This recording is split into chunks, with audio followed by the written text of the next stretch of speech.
আসসালামু আলাইকুম। শখের রান্নাঘর থেকে আমি হুসনিয়া, সবাইকে স্বাগতম। আজকে আমি আরও একটি নতুন এবং সহজ রেসিপি নিয়ে হাজির হলাম। আমার আজকের রেসিপি হলো বেশি স্বাদের সুজির রসগোল্লা। এর আগে আমার চ্যানেলে সুজির রসগোল্লার আরেকটা রেসিপি দিয়েছিলাম, সবাই অনেক পছন্দ করেছেন। আশা করি আজকেও সবার খুব ভালো লাগবে। ভালো লাগলে আমার চ্যানেলটিকে সাবস্ক্রাইব করতে ভুলবেন না। তাহলে চলুন মূল পর্বে চলে যাই। সুজির রসগোল্লা বানাবো। প্রথমে আমি চুলায় প্যানে নিয়ে নিচ্ছি 1 কাপ লিকুইড দুধ। আমি 2 কাপ দুধকে জাল করে ঘন করে 1 কাপ করে নিয়েছি, দিয়ে দিচ্ছি। আর ঘি দিচ্ছি 1 টেবিল চামচ। অনেকে কমেন্ট করেন যে ঘিয়ের পরিবর্তে সয়াবিন তেল দেওয়া যাবে কি না। সয়াবিন তেল দেওয়া যাবে, কিন্তু সয়াবিন তেল দিলে মিষ্টিগুলো টেস্টি হবে না। আর চিনি দিয়ে দিচ্ছি 2 টেবিল চামচ। এখন নেড়েচেড়ে নিব। আর সামান্য পরিমাণে লবণ দিয়ে দিচ্ছি। যারা মিষ্টি খাবারে লবণ পছন্দ করেন তারা দিবেন। এখন নেড়েচেড়ে বলক তুলে নিতে হবে। যখন ভালোভাবে বলক উঠে আসবে তখনই এখানে আমি সুজি নিয়েছি, কাঁচা সুজি হাফ কাপ। অল্প অল্প করে দিব আর নেড়েচেড়ে নিব। একবারে ঢেলে দেওয়া যাবে না, তাহলে দলা পেকে যাবে। আর চুলার আঁচ এই সময় একদম লো আঁচে করে অল্প অল্প করে দিতে হবে আর নেড়েচেড়ে নিতে হবে। দেখুন আস্তে আস্তে ডো হয়ে আসছে। যখন দেখবেন প্যানের গা ছেড়ে আসছে তখনই বুঝতে হবে ডো একদম রেডি হয়ে গেছে। এখন চুলা থেকে নামিয়ে একটা প্লেটে ঢেলে এক সাইডে রেখে দিচ্ছি, ঠান্ডা হতে থাকুক। আর এদিকে আমি চিনি শিরা তৈরি করে নেব। চুলায় প্যানে নিয়ে নিচ্ছি 1 কাপ চিনি আর পানি দিয়ে দিচ্ছি 2 কাপ। পানি একটু বেশি দিতে হবে, যেহেতু এখানে মিষ্টিগুলো 6 মিনিট জাল করব। আর 3টা এলাচ মুখ ফাটিয়ে দিয়ে দিচ্ছি। চুলার আঁচ একদম লো আঁচে করে রেখে দিব চিনি গলে ভালোভাবে বলক আসা পর্যন্ত। আর এদিকে আমি মিষ্টিগুলো বানিয়ে নিব। এখন এখানে আমি গুঁড়া দুধ দিয়ে দিচ্ছি 1/3 কাপ। গুঁড়া দুধ একটু বেশি দিবেন, তাহলে মিষ্টিগুলো নরম তুলতুলে হয়। এখন ভালো করে মথে নিব। একদম স্মুথ করে মথে নিতে হবে। 3-4 মিনিট ধরে ভালো করে মথে নিতে হবে। যখন দেখবেন যে ডোটা শক্ত হয়ে গেছে তাহলে আরও 1 চামচ লিকুইড দুধ দিয়ে ভালো করে স্মুথ করে মথে নিতে হবে। আমার মথা হয়ে গেছে। এখন আমি অল্প অল্প করে নিয়ে এরকম করে গোল করে রসগোল্লার শেপ দিয়ে নিচ্ছি।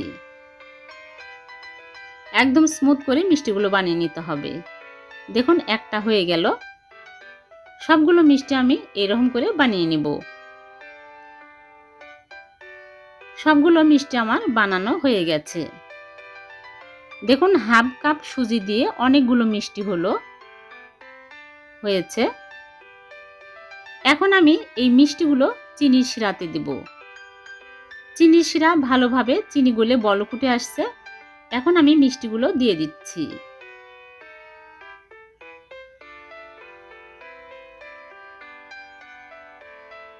চুলার আঁচ মিডিয়াম আঁচে করে ঢেকে রেখে দিব 6 মিনিট।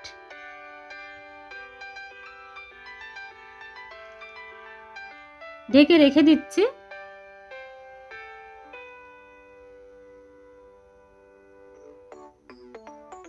3 মিনিট পর আমি ঢাকনা খুলে মিষ্টিগুলো আলতু করে নেড়ে দিব। বেশি নাড়াচাড়া যাবে না, তাহলে মিষ্টিগুলো ভেঙে যাবে। এই সময় মিষ্টিগুলো অনেক সফট থাকে। আবারও ঢেকে দিচ্ছি 3 মিনিট। মোট 6 মিনিট মিষ্টিগুলো আমি কুক করে নিলাম। এর চেয়ে বেশি মিষ্টিগুলো জাল করা যাবে না, তাহলে মিষ্টিগুলো ভেঙে যাবে। হয়ে গেছে। এখন আমি চুলা থেকে নামিয়ে ঢেকে রেখে দিব ঠান্ডা হওয়া পর্যন্ত। এই অবস্থায় খাওয়া যাবে, তবে ঠান্ডা মিষ্টি খেতেই বেশি ভালো লাগে। এখন ঢেকে রেখে দিচ্ছি, ফিরে আসবো ঠান্ডা হওয়ার পর। ফিরে আসলাম ঠান্ডা হওয়ার পর। দেখুন মিষ্টিগুলো দেখতে কতটা ইয়ামি হয়েছে। এখন আমি সার্ভ করে আপনাদেরকে দেখাচ্ছি মিষ্টিগুলো কতটা ইয়ামি হয়েছে দেখতে, আর কতটা নরম তুলতুলে হয়েছে। গুঁড়া দুধ একটু বেশি করে দিলে এই মিষ্টিগুলো ছানার মিষ্টির চেয়েও বেশি টেস্টি হয়, আর খেতেও অনেক মজার হয়।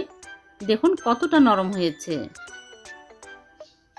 আর কেটেও দেখাচ্ছি কতটা রস ঢুকেছে। এই মিষ্টিগুলো ছোট বড় সবাই অনেক মজা করে খাবে। আপনারা বাসায় বানিয়ে খেয়ে দেখবেন, খুবই ভালো লাগে। অন্যরকম টেস্ট এই মিষ্টির। দেখুন কতটা নরম তুলতুলে হয়েছে। আশা করি সবারই খুব ভালো লেগেছে। ভালো লাগলে ছোট্ট একটা লাইক দিবেন। আর এরকম নতুন নতুন রেসিপি পেতে আমার চ্যানেলটিকে সাবস্ক্রাইব করে রাখবেন। আবার দেখা হবে নতুন কোনো রেসিপিতে। সে পর্যন্ত ভালো থাকবেন। আল্লাহ হাফেজ।